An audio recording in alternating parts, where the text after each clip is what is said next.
This is really a start, no? Parang in a way, para siyang community organizing, di ba?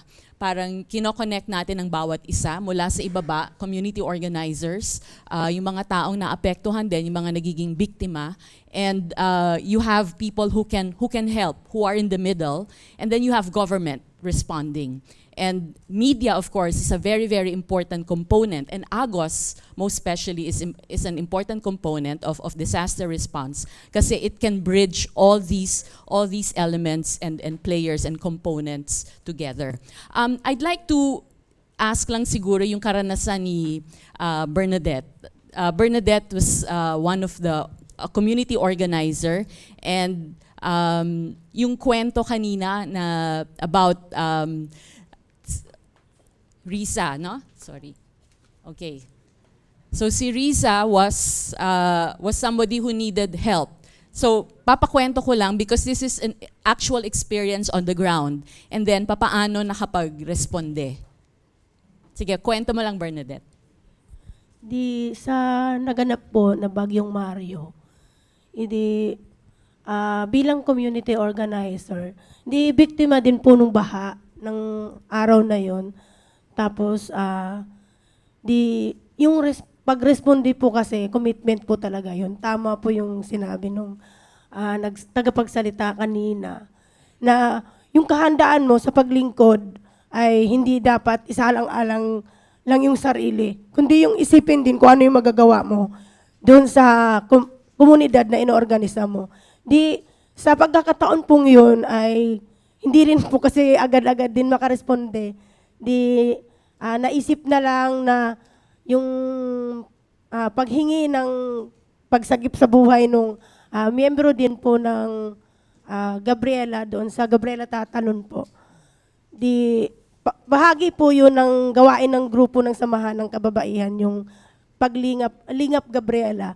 Naisip po natin na kumonek doon sa Gabriela National Office para makatugon doon sa hinihingi po na pagtulong dahil sa panganib din po na iniisip dahil dun sa nagli-labor na nga po at wala po talaga natanggap na responde mula dun sa barangay. Although tumawag na po kami para sa mabilisan sanang pag-rescue doon sa kasapi po natin, no? Pero yun nga, kumunik po kami sa Gabriela National and then humingi kami ng advice kung saan mas mabilis na makahingi gamit yung mga social media para po doon sa agarang pagtugon doon sa nagli-labor po na kasama. Yun po. Kaya kanina po sa tagapagsalita, talagang naantig po yung puso ko na kahit sa maliit na paraan na kung paano ka makaisip doon sa kahandaan na hindi lang basta nanood ka na lang sa baha, na hindi mo na pwede mo namang gawa ng paraan kung sa paano na eto nga, yung agos, syempre parang akmang-akma po talaga siya na sana sa mas mabilis na pag-agos ng tubig, ganun din kabilis yung pag-responde. Kahit sino ka man at ano ka man, handa ka doon sa na hindi ka lang magbibilang kung sino na yung namamatay, sino na yung nangangailangan ng tulong dahil gustong-gusto naman po talaga natin na walang mamamatay. Yun po yung sa bahagi ko. Okay, salamat. Yes. Yes, from Pasig. Hello, good Please morning. introduce yourself. I'm Rich Angles from Pasig City Disaster Office. Gandang umaga, Governor. I'm kay Director. Well, I agree to all, kay Direct Yusek Pama po. Gandang umaga po. I agree with the zero casualty, but another point of view of zero casualty, dapat not only on disasters, it should be a way of life. We disaster officers is a new thing in our country, and we always appeal to professionalize our field. Until now, I speak of with almost all of the DRMO that in the entire country, even though it is mandated by law to have, not the entire country has a disaster office. It's mostly an appointment. The next training, the next meeting is another one. Good for some areas that they have a permanent disaster officer. That's why I always say, would you put a civilian in an engineering department? Would you put a lawyer to a city health office? Would you put a doctor in the legal department office in your city or municipality? You would not.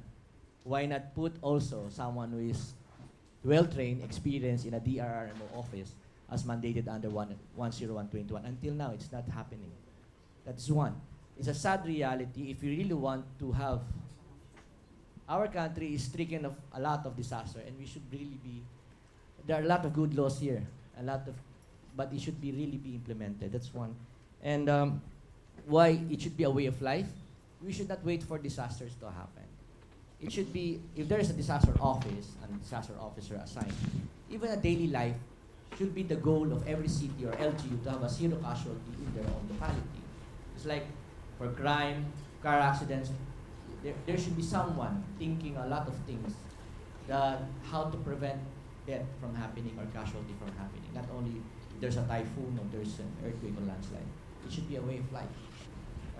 Another point of view is that if there's a really DRMO in every locality, then there's continuity.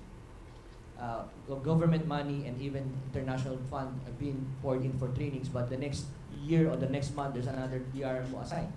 So sometimes they wonder, sasabihin ng OCD, tinuruan na namin sila eh. Ba't ano nangyari? Kasi po yung dating tinuruan, wala na po yung the next year. So ganun ang nangyayari. So there's no continuity. Good for us being in Pasig City. I've been there since 1995. So until now, all the trainings that I have is a mixture of international and local. So I'm not saying I'm good, but I learned it from even coming from the Office of Civil Defense. The good part on my side, I have continuity. This one. I want also to raise, since we're all here, is about the typhoon, about announcement of classes. We all appeal to media and other people that in different locality, there's different environment and capability. It's not necessary that if an LGU did not automatically say no class.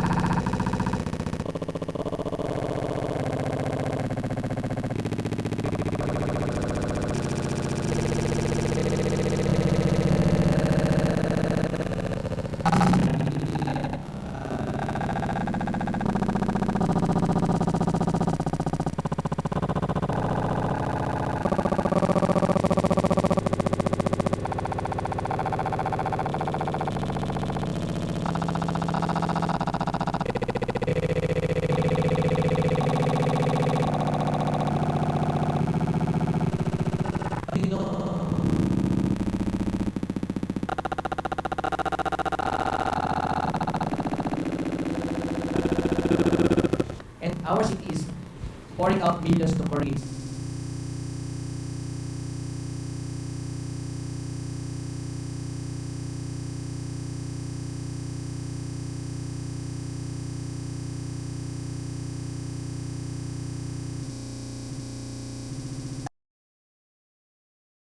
Mitigation and a lot of things, nasasabihin na kami sa Agos na magdeklara ng walang pasok.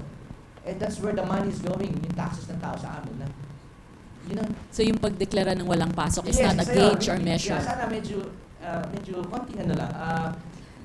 Mabigat kasi minsan pag binabanata ka sa media natutulog, sometimes it hurts. It's not, wala na kami tulog. Ako, sa tagal ko, hindi kami natutulog ng mayor ko. Kakabantay what's going on. Minsan nga nangyayari na lang. Ito ma'am nangyayari. Ano yung kapitbahay? Ma'am, nagdeklara na po sila lahat. Ewan ko bakit. Unless lubog na po sila.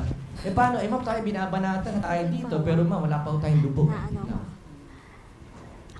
Pero minsan, because of pressure through the media, wala ka ng choice kundi magdeklara na tayo dahil sasabihin nila, Pasig lang ba ang waterproof or something like that. But anyway, yun lang, isa yun. Then, yung sa Agos, we're thankful for Rappler kasi ever since we started our training with our constituents, lagi sila nandyan. And ang sabi ko lang lagi sa Project Agos, it's good. We should only think of how to filter it. Totoo yung sinabi ni Yusek is about prank calls. And Yes. sa bansa natin with meager resources, we should really allocate resources doon sa talagang pwede lang paglaanan. In reality, mga katotohanan, hirap tayo lahat in our country. Kung isang malaking problema ang Yolanda, it's really difficult for everybody to handle that kind of problem. And kung may maraming prank calls, Biro mo, you imagine, pinapunta mo na yung grupo mo dito, ba't daw wala pala? Sayang yung isang tutulungan mo. And I tell you, it is not easy to rescue. Ako dating rescuer. I started as a responder. And since Ondoy, maiyak-iyak ako dahil I cannot save them all. In reality, when you use a rubber boat, isang pamilya, kaso niyang 7, 6, depende sa rubber boat. Pag nag-travel ka in one place to a dry place to ano, it will take you 1 hour to go there kasi minsan delikado. And going back into us, tumapo ka na ng 2 oras. So, sayang. Tinatanong lagi kami ng media, pag may parating na bagyo, handa na ho ba kayo? Ilang ho bang rubber boats ang meron kayo? Sabi ko nga lagi sa media, I try to educate the media. Don't ask the LGUs how many rubber boats they have. Ask the LGUs, what have you done to mitigate and prevent, lessen flooding? So the media should be Kasi asking the right question, questions. why rubber boats? You cannot save them all in reality. Ang dapat pagtuunan ng pera at pansin ay how to prevent rescuing. You cannot save them all. Hindi kasya kami. Oo. Ilang rubber boats? 100, 1,000? You cannot save them all. Makakatagat pa rin ang tao sa media. Hindi po kami naliligtas dito. Kasi nga hindi kaya na mailigtas talaga in reality. What is important? Governments, LGUs, should allocate funds how to lessen this flooding. Kasi parang nangyayari sa nila lang tao magbabaha kami. Laging pagtatanungan, meron kami rubber boats, ready. Pero the point is, dapat wag ganun. Nasasanay na ang tao magtiyaga sa baha. Dapat we solve flooding. And Prevent prevent it. yung flooding or lessen. You cannot really eradicate it. Yes. It's a human thing, but you can lessen its impact to your community. And that's what Pasig is doing. And what else? Pag sinabi ng LGU mag-evacuate, evacuate please. Buti pa sa Albay, sa Bicol, sumusunod dyan. Sige, sanay na sila talaga. But in Metro Manila, marami pang matitigas ang ulo. You know what's the problem? Because sometimes they're afraid to leave their homes. That's Yeah. really, because most of these are in the hazard zone. Okay. It's sad to say, yung nasa hazard zone, may issue dyan. I don't want to dwell in it, but pag sinabi sana ng LGU, it is much better to evacuate. In Pasig, Jollibee kakainin nyo sa unang alis nyo.